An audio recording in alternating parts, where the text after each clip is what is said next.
Hello, and welcome back to another Chris McPherson Show World Cup Daily for the 19th of February.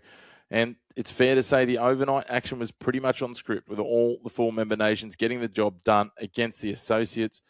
Make sure to stay tuned. We're going to break down the how and why of last night's action, as well as look ahead to tomorrow's games, which will all but close the door on the group stages of this edition of the T20 World Cup. As always, make sure to hit like on the video, hit subscribe on the channel, get involved in those comments. Check out our social media channels as well for your short snippets of sport at the Chris Mack Show on your favourite social media platforms. But let's rip into today's World Cup Daily. Let's start with those recaps, starting with South Africa up against the United Arab Emirates. And the South Africans, well, they stay undefeated all the way through into the Super 8, and they did it while rotating their squad well. Marco Jansen, Keshav Maharaj, and Lungi Ngidi were all rested. And this game, well, it was basically won in two spots. Corbin Bosch up front and through the middle with 3 for 12, elite control and wickets across the phases.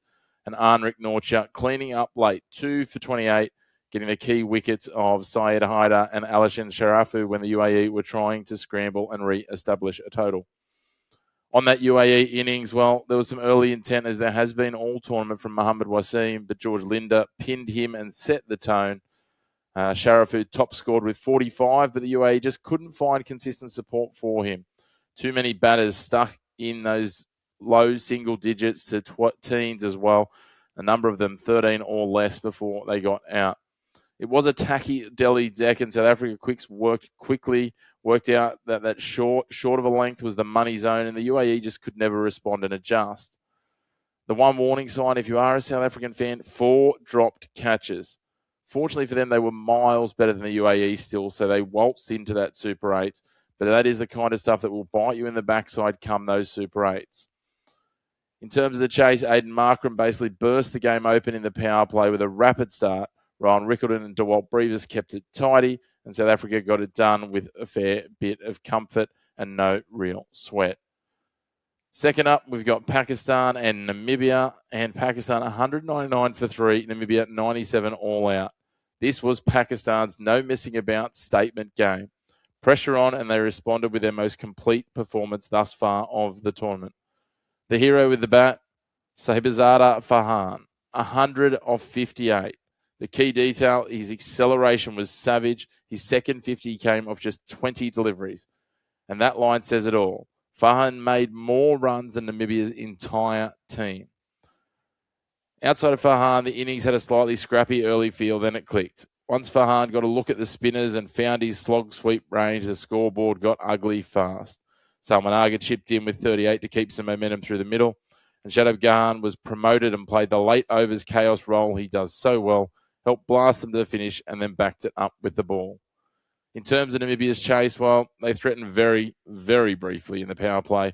Lorenz Steenkamp showed some early intent, but once Pakistan landed those first couple of wicket blows, it turned into a collapse. Pakistan, well, look, they were spinner heavy. The spinners hunted in pack. Usman Tariq got career best figures of 4 for 16, an absolute mystery package, and their lower order had absolutely no answers. Shadab Khan, 3 for 19, plus starring in the field, throw in his late order cameo as well, and it was a complete performance from Khan. Big picture, Pakistan lock in the Super 8s and finally look like a side that knows exactly what brand they should be playing. If they can execute that in the Super 8s, they will be very, very dangerous. The third of the matches overnight, India versus the Netherlands. India 193 for 6, the Netherlands 176 for 7. No big fireworks, no 200-plus total, but this was still a clinical reminder of why India are favourites. 193 on a slow pitch is a power score, and they defended it calmly. The Netherlands did plenty of things right. They created pressure with boundary-free spells. They kept India under 8 and over deep into the innings, and they were solid. But again, solid often doesn't get it done against India, as it did not here. The power play pivot. Aryan Dutt was outstanding. He was fast, he was flat, he cramped the left-handers and removed India's top 3. And yeah, it's been a nightmare start for Abhishek Sharma. That's a third duck at this World Cup. He still hasn't found his range. The difference maker for India, Shivman Dube, 66 off 30. He also started with the ball. He didn't start fast, but once he locked in, it was straight, clean, and brutal hitting. And that late surge gave India the cushion. With the ball, India controlled the chase. They set the tone early. Jaspreet Bumrah and Arshdeep Singh made the new ball work hard. Varun Chakravarthi was the leader, providing the squeeze late with 3 for 14, just snuffing out the final push. Throw in Dube with some sneaky wickets as well. And the Netherlands weren't embarrassing, but they were never realistically a chance of taking this down. India better in the key moments, and that's what tournament favourites do. We now move on to the previews, and we start with Italy taking on the West Indies. And the Windies, it's fair to say they're building nicely into the Super 8s. Yet to taste defeat. They've had runs spread across their top order with Shai Hope, Shafane Rutherford and Shimron Hetmeyer all hitting 50s in the group stage. Their seamers are showing some teeth with Jason Holder and Mario Shepherd giving them wicket-taking punch, and they won't sleepwalk this game. Italy have played with freedom all tournament. They'll treat this as one last global audition. For a lot of their players, that is the reality of what this match is. The likes of Grant Stewart, Ben Menenti, Harry Menenti, some of these other players, the Mosca brothers, have a chance here to put their name up in lights and just maybe consider themselves opportunities and options for some of the other T20 franchise leagues. Speaking of Grant Stewart, he is the chaos lever. If he lands a few cleans of blows again, he can drag the game deep. He just needs to take someone with him, whether it's a Menenti or a Mosca. For the West Indies, watch. This feels like a spot to potentially give Quentin Sampson a run finally. Depending on the balance and niggles, but either way, West Indies will have the focus of finishing the group stage unbeaten. Second up, Sri Lanka and Zimbabwe. This is very much a vibes match. It's a party in Pramadasa. Both teams already in the Super 8s. So basically, it's a victory lap with some momentum on the line. Sri Lanka, they're coming in hot. The crowd will be rocking at their home venue, but they've got a real selection puzzle with Mathisa Patharana out. Likely Pramod Medashan comes in, and Dilshan Madashankar has been called up as cover. For Zimbabwe, they qualified in a weird way with that washout, but they've earned it through their wins, including that momentous defeat of Australia, and they'll want to keep the edge. For Sri Lanka, they need a lift from Kusal Pereira. The ceiling is huge, but the floor has been low. Zimbabwe will want to see a little bit more from Dion Myers to add to the contributions. Batting at 3, they want him firing if they're going to make this run more historic. The conditions, well, back at Pramadasa, it's going to be tackier, harder to go full runway compared to Pallekele, and so it can potentially get into an arm wrestle. Last but not least, Afghanistan taking on Canada. This one's got future promise written all over it.